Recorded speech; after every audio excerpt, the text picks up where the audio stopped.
¿Qué tal amigos? Muy buenas tardes. Bienvenidos a una sesión más de nuestro ciclo de conferencias en diligencias preliminares. Hoy, nuestro tercer curso, como parte de la iniciativa del área académica del estudio Jorge Zúñiga y Asociados, donde vamos a desarrollar la finalidad de las diligencias preliminares.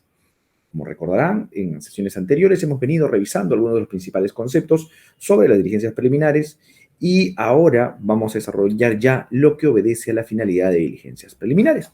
Aquí es importante tomar en cuenta que cuando nosotros debemos revisar lo que son las diligencias preliminares, debemos entender cuál es la finalidad de estas. Es más, yo soy un asiduo crítico de las actuaciones que corresponden o que regularmente se materializan en el marco de las diligencias preliminares y cómo es que estas finalmente terminan trasladando o terminan trascendiendo respecto a cuestiones que se terminan planteando o que son objeto o debieran ser objeto de otro tipo de etapas procedimentales. Vamos a advertir, por ejemplo, a la luz de lo que tenemos aquí, es que debemos entender como concepción que las diligencias preliminares obedecen o son más bien aquellas que parten de aquellos actos urgentes e inaplazables. Cuando entendemos entonces que las diligencias preliminares surgen como consecuencia de los actos urgentes e inaplazables, entonces vamos a advertir más bien que se producen, sí y solo sí, para poder determinar los siguientes hechos, cuestiones que son o estimamos que son los más importantes.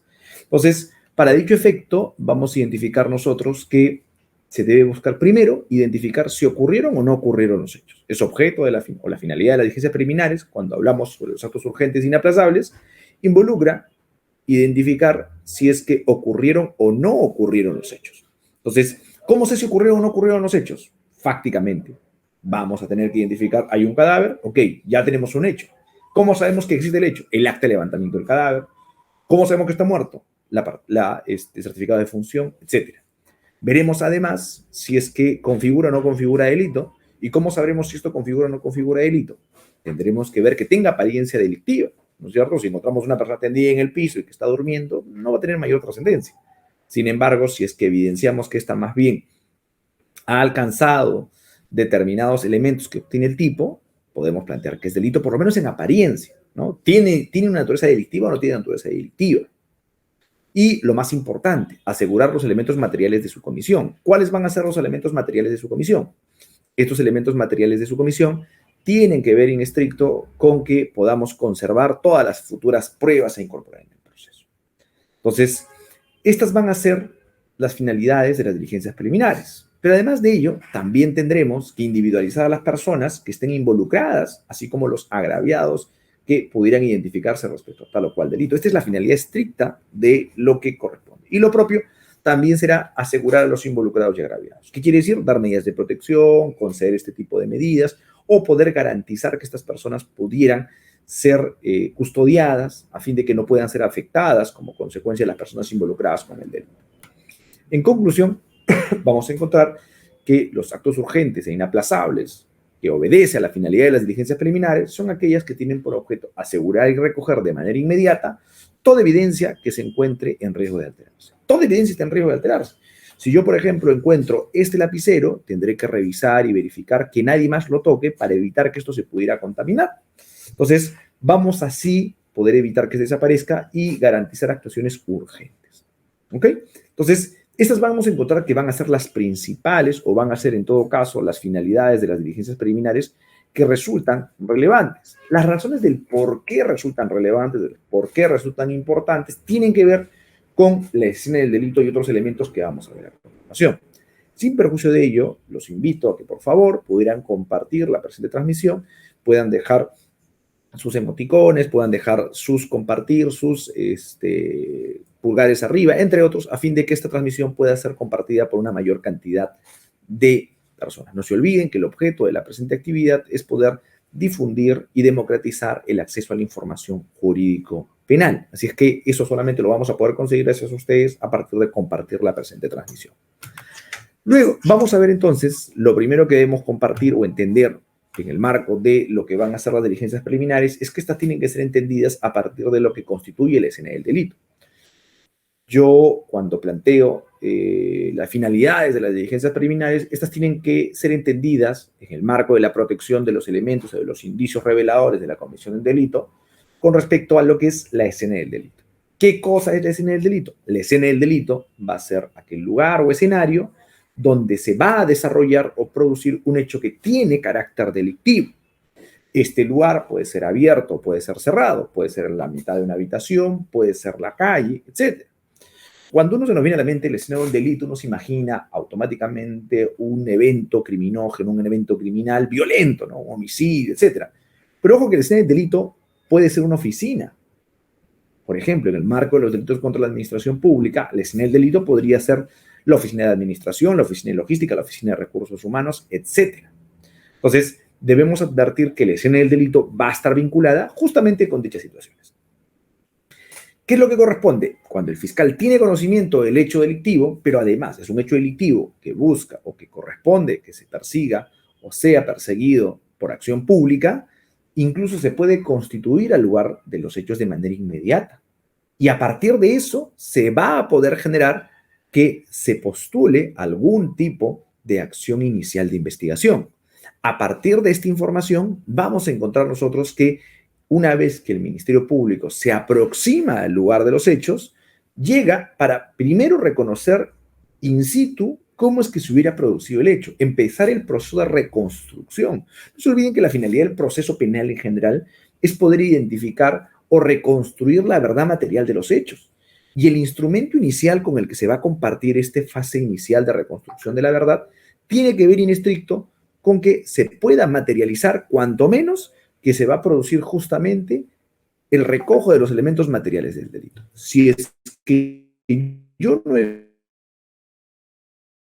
evidenciado ningún otro supuesto de esta naturaleza, tendremos que evidenciar entonces que cuando el fiscal se constituye en el lugar de los hechos, obviamente el fiscal, como lo habíamos comentado en la sesión anterior, no solamente es una persona que conoce el derecho, sino que requiere conocer indicios sobre la criminalística, la investigación del delito. Pero como él no puede tener un conocimiento total, absoluto sobre todas las materias vinculadas con la criminalística, es que puede contar con personal especializado para dichos efectos. Y entonces va a llevar médicos, peritos, técnicos, químicos farmacéuticos, químicos, que permitan evidenciar la existencia de un hecho delictivo. Por ejemplo, nosotros tenemos un caso aquí sobre donde aparentemente se ha producido un conjunto de disparos entre miembros de la policía y alguna persona que se le imputa un hecho criminógeno.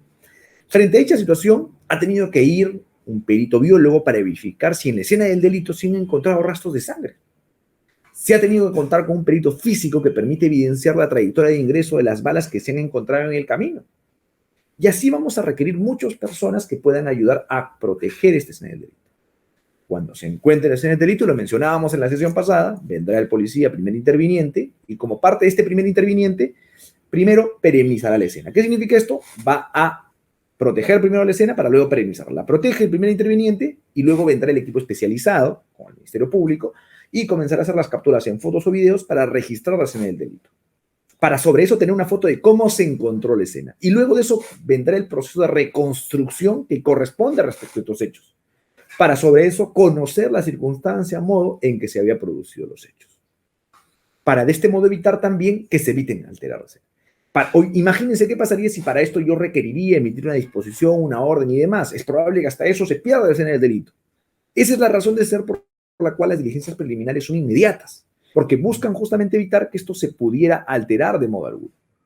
Una vez que estamos en la escena del delito, la segunda parte es levantar o recoger la evidencia que encontramos para dichos efectos.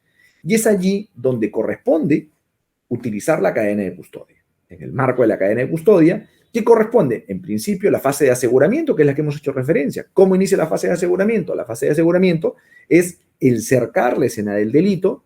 Una vez que hemos cercado la escena del delito, corresponde más bien ya el recojo de los materiales del delito. Comenzamos a recoger cada una de las evidencias que hemos encontrado, huellas, ropa, restos biológicos, llámese sangre, cabello, etcétera, y comenzamos a recoger. Una vez recogido, se procede al embalaje, embalado, en formato de cadena de custodia, corresponderá el transporte. ¿A quién le corresponderá el transporte? A la área encargada del recojo de estos. Puede ser el personal criminalístico, puede ser el Ministerio Público, dependerá quién está y el modo en el que se dirige. Una vez que tengamos allí vamos a recién remitir estas pruebas para que sean objeto de análisis. Verificar si la sangre es animal, es humana, si la sangre le pertenece o se puede identificar la pertenencia a una persona determinada, si es que hay un arma, verificar si está operativa y demás. Para luego, finalmente, iniciar el almacenamiento. O proceder a la preservación o la recuperación, si es que, por ejemplo, se trata de reconstruir una evidencia, comenzar a verificar que esta evidencia tenga correspondencia con alguna persona determinada, para solo así, luego, generar su incorporación a la investigación. Y una vez agotado el proceso, se emita la disposición de resolución o destino final, que no es otra cosa que definir qué es lo que se va a hacer con ese bien. Si es sangre, lo más probable es que se termine desechando. Si es un arma de fuego, lo más probable es que se termine remitiendo a SUCAMEC para que SUCAMEC proceda a darle el fin que corresponda. Entonces, esto va a abonar finalmente a que podamos nosotros evidenciar cómo es que funciona todo este procedimiento de recojo de evidencia y en cadena de custodia. Pero aquí no se agota. Todavía corresponde continuar con... Entonces, yo decía hace un momento que en el marco del embalaje y el recojo requerimos nosotros aplicar la de cadena de custodia. ¿Y qué cosa va a ser la cadena de custodia? La cadena de custodia va a ser el formato que tenemos en pantalla. Este formato que tenemos en pantalla es el formato que tendrá que recabar cada persona que tenga el manejo de la evidencia. ¿Cómo podemos saber qué pasa con la evidencia y que esta evidencia no se contamine? Utilizando este formato. Este formato tendrá que venir adherido a cada uno de los elementos que se recojan y a partir de esto vamos a registrar el día, fecha y hora en la que se produce el recojo, quién es la persona que recoja y esta persona a qué transportista lo entrega, su carnet de identidad o carnet de identidad personal o el DNI, de qué cargo o institución es, de un hospital, de la policía, del Ministerio Público y su firma. Y así iremos revisando y entregando a las personas que van recibiendo este documento de cadena de custodia. ¿Y para qué finalidad esto? Para poder nuevamente alcanzar, ¿qué cosa? La finalidad de la prueba. La finalidad de la prueba, y eso tiene que ver mucho con lo que planteábamos al inicio, me parece que en algún momento lo compartíamos también con ustedes y les decía que hay una amplia discusión sobre el contenido de la prueba, ¿no? Y entonces, claro, cuando ustedes escuchan prueba, lo primero que dicen, no, a mí me han enseñado que la prueba es aquello que se construye solo y únicamente cuando estamos en etapa de juicio, no cuando estamos en el resto de etapas, porque en los restos de etapas estamos hablando de indicios. Sin embargo, esto es relativo, ¿ok? Esto es relativo porque si bien es cierto el Código Procesal Penal ha recogido esta definición, en puridad la prueba se construye desde el primer momento en que empezamos el hecho, ¿no? El profesor del Río Labarte, o mejor dicho, coincidimos nosotros con lo que postula el profesor del Río Labarte, en el sentido que prueba viene a ser aquello que obtenemos desde el primer momento y que nos sirve para evidenciar una situación fáctica desde el inicio. Sin embargo, para entender ese contexto es importante entender cuál va a ser la finalidad de la prueba. Al respecto, vamos a encontrar que existe una diversidad de autores que emiten algún tipo de pronunciamiento respecto a la finalidad de la prueba. Por un lado, por ejemplo, tenemos lo que plantea el profesor Jeremías Bentham, y el profesor Jeremías Bentham va a plantear que es aquella que está orientada a construir o a descubrir la verdad, ¿no es cierto? Entonces dice, bueno, el gran problema que viene después de eso es, oye, pero ¿y qué entendemos por verdad? La verdad mía, la del Ministerio Público, la del agraviado, la del fiscal. ¿Qué verdad vamos a buscar? Entonces dice Carleluti, en realidad lo que debemos buscar es más bien la fijación formal de los puntos controvertidos, como en el proceso civil. Y entonces, claro, porque yo, fiscalía, tengo mi verdad, tu defensa tienes tu verdad, y entonces, ¿cuáles son los puntos respecto a los cuales no nos ponemos de acuerdo? Que finalmente son los puntos de controversia. Visto así, esa sería la finalidad de la prueba. Sin embargo, Davis Echandía dice, en realidad, la finalidad de la prueba es generar convicción en el juez. Más allá de las tesis que tengamos contrapuestas las partes, lo que se busca con la prueba es generar convicción en el juzgador. Buscar esa íntima convicción que el juez le permita adoptar una decisión determinada, condenar, absolver, prisión preventiva, lo que fuera. Y luego tenemos más bien que el profesor mexicano Emilio Gómez dice, mira, en realidad todas las finalidades de prueba que ustedes han reseñado son ciertas, pero finalmente se encuentran interrelacionadas a partir del sistema de valoración probatoria que corresponde. Y en ese caso vamos a encontrar dos sistemas de valoración probatoria. Por un lado, el sistema de libre valoración probatoria o de íntima convicción, y por otro el de valoración legal, que parte de las premisas de la fijación de hechos. Entonces, en el caso de la premisa de la valoración legal o de fijación de hechos, esta tiene que ver con que la ley prevé un valor legal respecto a ello. Algo, por ejemplo, que conversábamos el día de ayer, me invitaron gentilmente a un evento para poder desarrollar los problemas respecto a los delitos sexuales, y en el marco de este proceso, de este evento, discutíamos, por ejemplo, nos planteaban una pregunta y nos decían si debería darse un valor especial a la declaración de la víctima menor de edad para generar una suerte de presunción de veracidad. Nosotros estimábamos que esto era contrario a un criterio de íntima convicción, porque justamente el otorgar un valor legal a un medio probatorio determinado es justamente el tipo de la valoración legal, contrario sensu al sistema de íntima convicción o libre convencimiento que recoge nuestro ordenamiento jurídico, lo que a su vez no implica y no debe ser distorsionado con esta lógica de que se puede aplicar la valoración racional de la prueba, que es la que finalmente le correspondería al juez. Entendidas estas finalidades, que, reitero, termina aterrizando en la lógica de la íntima convicción, vamos a advertir entonces que corresponde diferenciar para efectos de las diligencias preliminares qué cosa es indicio y qué cosa es evidencia, ¿no?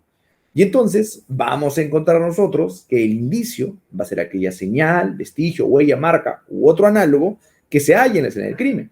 Entonces, yo hace un momento les mostraba y les decía, señores, yo tengo este indicio, he encontrado este lapicero y este lapicero para mí es una señal porque podría haber huellas digitales. Ese es un indicio. Y como indicio me servirá para inicialmente recabarla o recogerla por el perito que se encargue de revisarla. Y solo se convertirá en evidencia una vez que este lapicero finalmente puede incorporarse a un estudio o un análisis que determine si es que hay residuos biológicos, que determine si es que existe algún tipo de huella digital en este objeto. Entonces, mientras ello no exista, tendremos un indicio y lo que nos lleva a que las diligencias preliminares nos van a ayudar a construir evidencias. Yo llego a la escena del delito y en la escena del delito encuentro indicios, huellas, cabellos, sangre, un cuerpo, etcétera. Todo eso son indicios, pero yo necesito trasladar estos indicios en evidencias. El cuerpo será sometido a una necropsia y la necropsia me permitirá identificar la causa de muerte, si es una muerte natural o existe algún factor externo que llevó a que esta persona pudiera morir. Entonces, ese tipo de elementos va a ser relevante para efectos de diferenciar indicio y evidencia y cómo es que estos son estrictamente las funciones que obedecen a la finalidad de las diligencias preliminares. En esa misma línea, corresponde identificar cuál es su concepto respecto a la prueba en concreto. Cómo es que yo aterrizo finalmente en la prueba y cómo es que esta prueba me ayuda a que podamos identificar algunos de los principales elementos que yo debo buscar en el marco del proceso. Y entonces yo voy a buscar en el marco del proceso que es presentar dos criterios, ¿no es cierto? Vamos a entender que el concepto de prueba va a recogerse desde una perspectiva objetiva y desde una perspectiva subjetiva. Desde la perspectiva objetiva es el medio a través del cual alcanzo un convencimiento o alcanzo la finalidad del proceso, que es la verdad. Mientras que el grado subjetivo es qué tanta convicción me genera o le puede generar a cualquiera de las partes respecto a él. En el caso peruano tenemos un criterio mixto y entendemos que la prueba va a buscar más bien entrelazar ambos conceptos. Por lo cual, vamos a decir que la prueba, su construcción, va a ser la actividad que prosperen o que formulan o que buscan los sujetos procesales y que esté dirigido a formar la convicción del juzgador sobre su existencia o no existencia de los hechos que sean objeto de imputación. Visto ello, podemos también decir que corresponde, ¿no es cierto?, entender qué cosa viene a ser el objeto de prueba, porque finalmente sobre estos elementos va a recaer los actos de investigación que se van a realizar en las diligencias preliminares, porque es distinto el objeto de prueba que se postule a nivel de diligencias preliminares versus el objeto de prueba que se postule a nivel de la investigación preparatoria. Mientras que el objeto de prueba en las diligencias preliminares es únicamente para poder garantizar las premisas que hemos hecho referencia, que existe un delito, que no ha prescrito, que es de persecución penal pública, y conservar la evidencia inicial y proteger testigos y partes, el caso de la investigación preparatoria más bien ya es con miras a construir una futura acusación. Entonces, el objeto de prueba va a tener una consideración en abstracto respecto a lo que se espera de esta prueba, que finalmente es garantizar únicamente lo que me permita formalizar, versus la consideración en concreta, que será aquello que me permite evidenciar que podamos pasar a la siguiente etapa. Pero así como hay que ser objeto de prueba, y esto es sumamente relevante, porque son elementos sobre los cuales yo no puedo discutir o ofrecer o pretender actuar algún tipo de acto de investigación o, en su momento, algún tipo de medio probatorio. no va a ser preocupación de las diligencias preliminares ni de ninguna otra etapa procesal el poder identificar cualquiera de los supuestos que están. Primero, las máximas de la experiencia. Yo no debo probar las máximas de la experiencia. Esto es un tema altamente debatido, porque no queda claro qué debemos entender por máximas de la experiencia. Si vamos por definición, las máximas de la experiencia no son otra cosa que una suerte de prácticas habituales o que tienen un reconocimiento a partir del uso en la costumbre. Sin embargo, si nosotros advertimos, existen unas diversas prácticas o máximas de la experiencia que en el camino han sido cuestionadas. Máximas de la experiencia, los abogados siempre presentan testigos mentirosos, ¿no? Ese tipo de máximas de la experiencia más bien pareciera que son apreciaciones subjetivas más que una suerte de hechos corroborados o aplicados en la práctica consuetudinaria o regular. Entonces, hoy por hoy existe un amplio debate sobre lo que debemos entender por máximas de la experiencia. Un elemento que no es objeto de prueba son las leyes naturales, ¿no? Las leyes naturales no van a ser objeto de prueba porque finalmente son hechos incontrastables. Yo no puedo decir si llovía o no llovía, si finalmente no tienen ningún tipo de vinculación con el hecho delictivo, pero además son cuestiones que pueden evidenciarse de manera objetiva, son hechos que se entienden por cierto. Claro está que tendrá que primero identificarse si tiene relación siquiera en pronunciar respecto a ellos, respecto a los hechos objeto del delito. Luego veremos que tampoco pueden ser objeto de prueba las normas jurídicas. Eso tiene una excepción, ¿ok? Y digo, ¿por qué tiene una excepción? Porque, claro, las normas jurídicas del ordenamiento nacional no tienen que ser y no pueden ser objeto de prueba. Cosa distinta a lo que sucede cuando yo cito o recurro al derecho internacional, en cuyo caso se aplica de manera supletoria el Código Procesal Civil, y en el Código Procesal Civil se contempla que deberemos probar, ¿no es cierto?, que el sentido, primero la vigencia del derecho internacional y el sentido interpretativo que debe tenerse respecto a dicho derecho internacional. Eso sí puede ser objeto de prueba, por lo cual es de especial cuidado ver lo que obedece la norma jurídica. Tampoco es objeto de prueba la cosa juzgada. Es más, la cosa juzgada se entiende como un hecho cierto, probado, sin mayor objeción. Más bien, tiene que ver con que ya existe, bajo el principio de seguridad jurídica, una decisión que ha reconocido la existencia de estos hechos. Uno puede estar a favor o en contra respecto a los hechos que determina una sentencia determinada, pero finalmente esta tiene vigencia en la medida que se trata de un supuesto de cosa juzgada. Luego, tampoco puede ser objeto de prueba lo imposible, ¿no? Se entiende por imposible aquello que tiene un reconocimiento generalizado o un reconocimiento generalizado de su inexistencia, ¿no? Por ejemplo, sin lugar a dudas, muchos de nosotros tenemos la fe cristiana, y eso no está en discusión, pero nadie podría poner de por medio a la existencia de Dios, de un extraterrestre u otro supuesto, y en todo caso, en ese contexto, podríamos pretender probar la existencia de Dios, pretender probar la existencia de los extraterrestres, porque se entiende como un hecho imposible. Otro elemento importante, que no será objeto de prueba, finalmente, es lo notorio, ¿no? Y aquí hay algunas ideas importantes. En el caso concreto de lo notorio, es importante, y así también lo plantea el profesor San Martín Castro, dice, lo notorio puede ser relativo. Así como hace un momento yo les decía, la norma jurídica no puede ser objeto de prueba, salvo que se trate de la norma jurídica del derecho internacional, una norma jurídica internacional que sí requiere prueba, la vigencia al momento de los hechos, la interpretación o incluso la traducción de la norma concreta. Debemos advertir que lo notorio obedece a circunstancias fácticas que en apariencia podrían ser colegidas de circunstancias objetivas, como por ejemplo la hora. Si yo les digo, señores, eran las 7 de la noche, o las 7 de la noche, para ser más claros, eran 7 de la noche, y entonces yo pretendo aplicar la agravante de nocturnidad en el delito de robo. No cabe duda, y todos dirían, bueno, sí, por las 7 de la noche, se aplica la agravante de nocturnidad, pero ¿qué pasa si estamos en la mitad de un eclipse? ¿Podríamos aplicar la agravante de nocturnidad? Pareciera que no. Y más bien, esto tendría que entrar a un debate, ¿no? Obviamente, para entender que esto no es objeto de prueba, tendría que entrar a un debate y alguien propugnar, no, lo que pasa es que ese día no se podría aplicar porque existía en ese momento un eclipse. Y claro, eso sí tendrá que tener una suerte de carga probatoria. Esto nos va a ayudar cuando hablamos que esto es objeto o no es objeto de prueba, el revertir estas decisiones o la información contenida en este listado, que a su vez está contenido en el artículo 156 del Código Procesal Penal, se colige a partir de lo que prevea la inversión de la carga de la prueba. Entonces significa que si yo quiero plantear que esta no es una máxima de la experiencia aplicable, tengo que plantear prueba al contrario. Si yo considero que esto es posible, tengo que plantear prueba en contrario. Si considero que esto no es notorio, tengo que plantear prueba en contrario. Sin embargo, la regla general es que no serán objetos de prueba.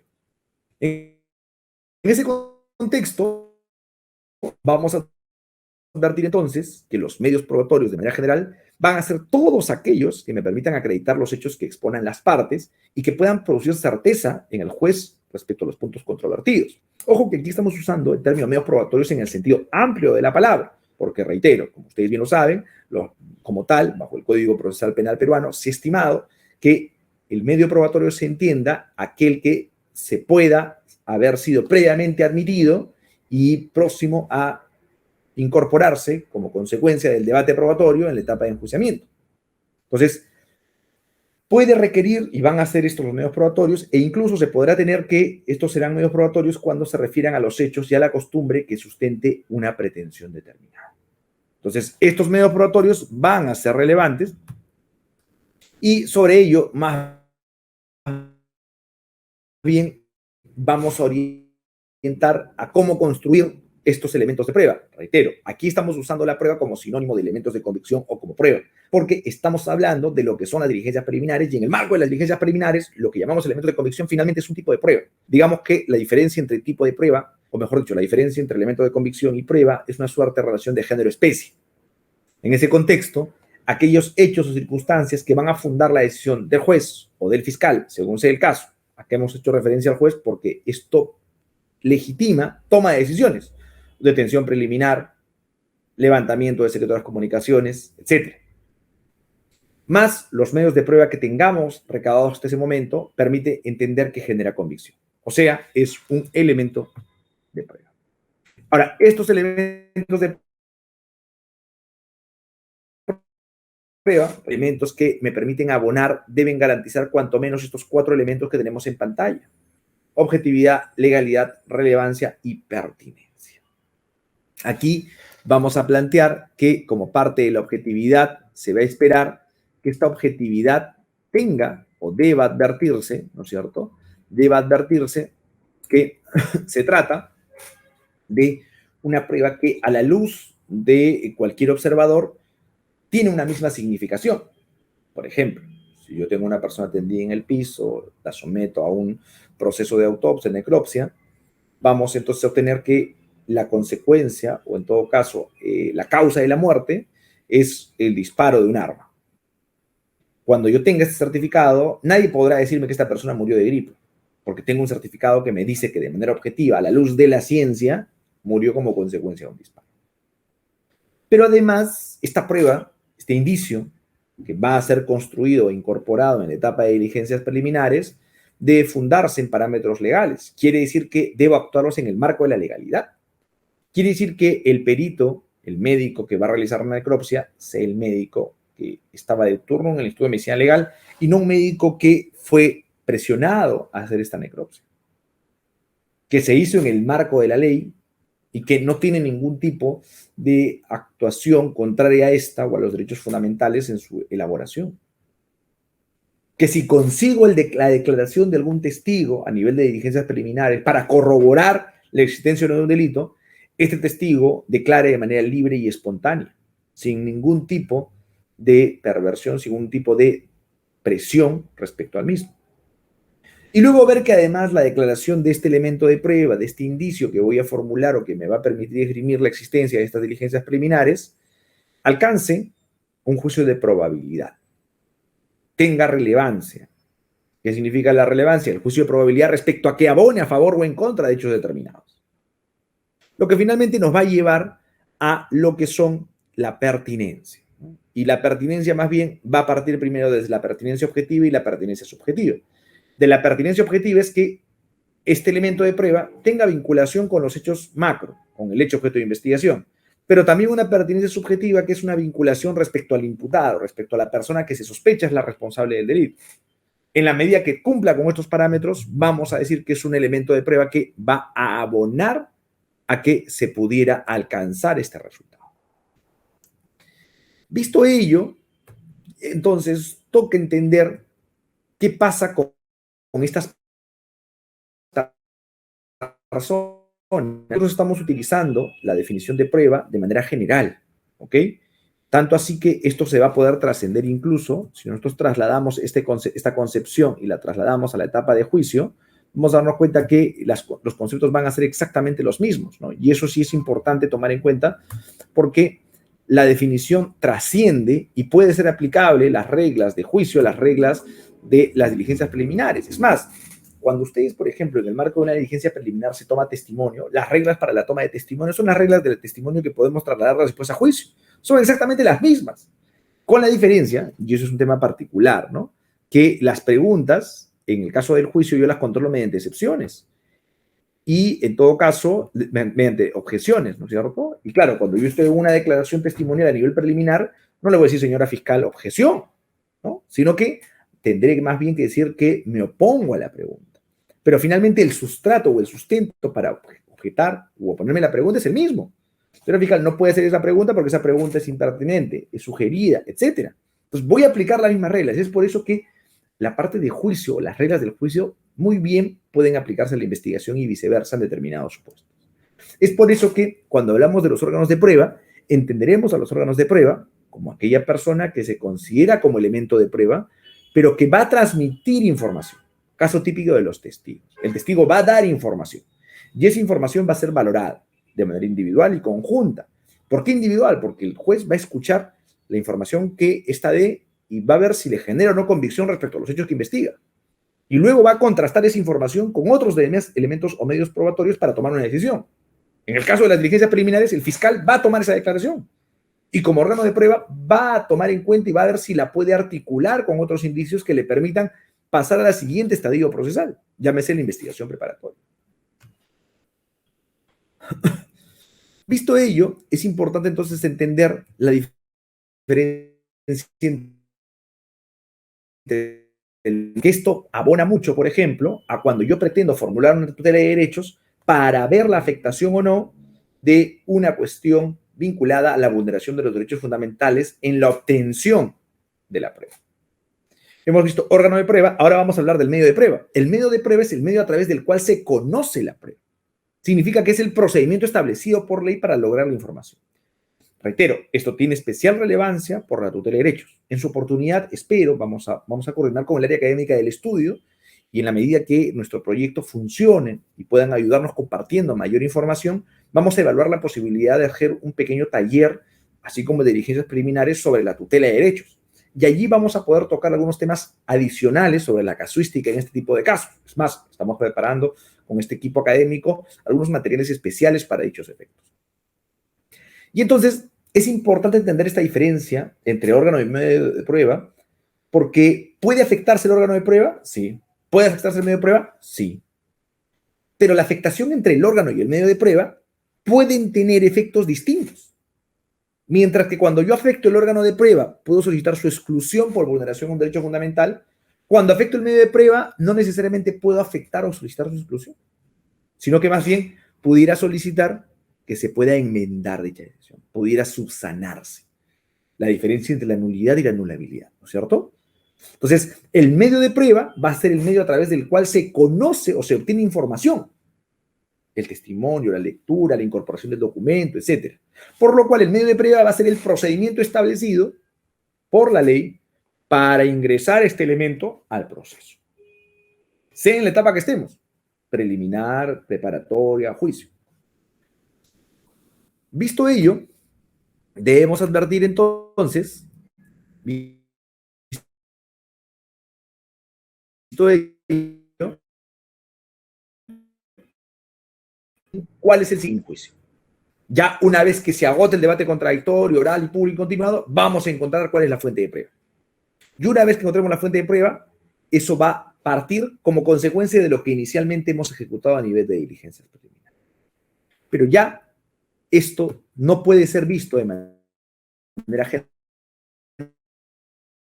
general, sino que tiene que ir de la mano según el tipo de prueba que tengamos. Y eso es importante, porque en el marco de las diligencias preliminares, los tipos de prueba van a ser completamente disímiles y van a tener que tener determinadas condiciones especiales para ser incorporados al proceso. Porque no es lo mismo recibir testimonio de una persona que levantar o incorporar un objeto material al proceso, puesto que el testimonio es mucho más sencillo. Tendré que controlar que las preguntas sean las adecuadas, pero finalmente la información va a incorporarse allí. Luego vamos a ver más bien que obedece, o en todo caso se va a ver beneficiado, o va a ser mucho más sencillo incorporar un bien o un objeto, ¿no? Muchas veces el problema es cómo se incorpora. Pretendo, por ejemplo, yo les cuento, hace no mucho teníamos una audiencia, un delito contra la administración pública, y se incorpora en juicio, en la etapa correspondiente se hace un levantamiento secreto de las comunicaciones, pero en juicio no se presenta el resultado de la información del levantamiento secreto de las comunicaciones, sino se presenta un acta que transcribe la información que estiman relevante. Y entonces ese es un problema, porque esa acta no ha sido sometida al contradictorio. Esa acta, que en puridad se realizó en la etapa de diligencia preliminar, en la etapa de investigación preparatoria, no se realizó en el marco de la comunicación a la defensa para que pudiera formular sus observaciones. Si eso es así, no podría ser valorada posteriormente por el juez. Ese tipo de elementos resultan importantes a fin de poder asegurar que la prueba que se va a incorporar al proceso a partir de la investigación o de las diligencias preliminares pueda mantenerse y pueda ser utilizable en el resto de etapas. Porque recordemos que el Código Procesal Penal prevé que las diligencias realizadas en la etapa de diligencias preliminares no son repetibles en la etapa de investigación preparatoria. Entonces, cuando evaluamos cada uno de estos tipos de prueba, vamos a evidenciar que debemos ser especialmente cuidadosos para poder alcanzar que éstas sean incorporadas adecuadamente al proceso iniciado con las diligencias preliminares. Estimados amigos, quiero agradecerles una vez más su gentil apoyo por acompañarnos el día de hoy en esta sesión. Nos vamos a quedar aquí comprometiéndonos a que nos puedan acompañar en nuestra próxima sesión, el próximo viernes a las 5 de la tarde también, para poder continuar y ya cerrar con ustedes el tema de las diligencias preliminares. No sin antes, previamente, ustedes me pudieran compartir o me pudieran hacer llegar si es que hubiera alguna pregunta o comentario que estaremos gustosos de poder absolverla. Entonces voy a verificar si tenemos alguna pregunta o comentario en la caja respectiva para en todo caso cerrar nuestra sesión del día de hoy. Mientras que esperamos ello, debemos reiterar en todo caso que estos tipos de prueba a los que hacemos referencia van a tener formas distintas de incorporación, ¿no es cierto? No es lo mismo, por ejemplo, la persona que voluntariamente viene y ofrece su declaración y que ser especialmente cuidadoso en cómo se incorpora versus aquella que es citada, ¿no es cierto? Y que debo identificar dónde se encuentra domiciliada, sea adecuadamente notificada y, de ser el caso, aplicar incluso los apremios correspondientes. Entonces, debemos nosotros terminar advirtiendo que este tipo de supuestos van a materializarse en esa línea. Entonces, yo quiero una vez más, viendo que no tenemos ninguna pregunta ni comentario, los invito igual a que pudieran dejarlas en la caja de comentarios para absolverla nuestra próxima sesión. Muchísimas gracias con todos ustedes y conmigo será hasta la próxima semana. Muy buenas noches y que tengan un buen fin de semana.